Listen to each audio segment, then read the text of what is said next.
Okay, we're going to talk today about scheduling a meeting with a student using your Outlook, and this is going to be a Zoom meeting. So let's go into Outlook and then go ahead and click on Zoom, schedule a meeting. All right, so you should have the meeting invite for the person back behind this window for Zoom that pops up. So it will automatically generate a meeting ID and a passcode. Um, you can choose to have a waiting room so that you have to let them in.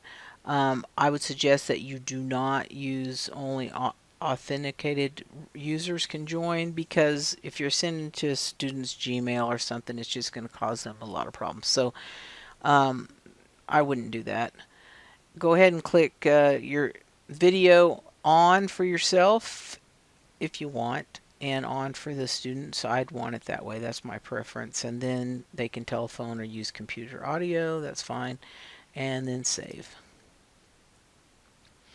All right, so we have a meeting scheduled for today. Now I can change this, but we'll just leave it at the default today at 10:30.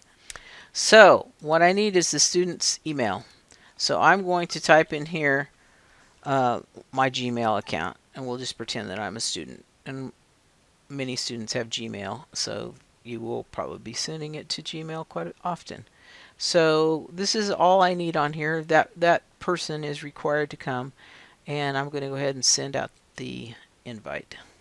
So now let's jump over to that email account, and here is my invite from Kathy Sutton to that student. And I'm going to say, yes, I'm a student, and I'm going to come to my conference.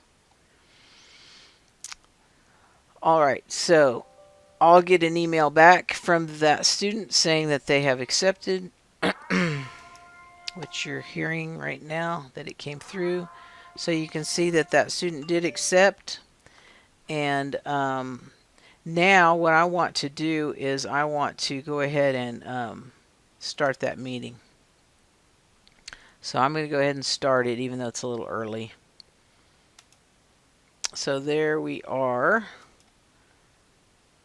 We've got it going, and I'm going to mute the microphone and the video because I'm recording this using my microphone, this video tutorial. So now what I'm going to do is I'm going to use my phone and pretend that I am the student. So I'm going to go to my Gmail on my phone. Alright, so you can see now that I've joined as that student.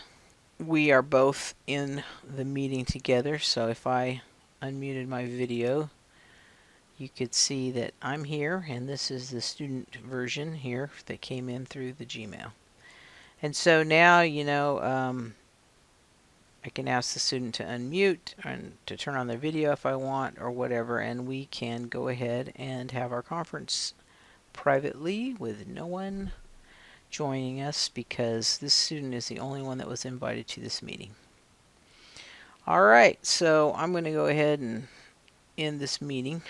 Alright, so that's really all there is to it. If you have any other trouble setting up a meeting or logging in to Zoom for the first time, you might have to contact the help desk, and Gus or somebody down there can walk you through that part. Other than that, it's really quite simple. So if you want to experiment with it and need someone to pretend to be a student, then get a hold of me and we will set something up where I'll be a pretend student so you can test it. Alright, that's it for now. This is Kathy with eLearning.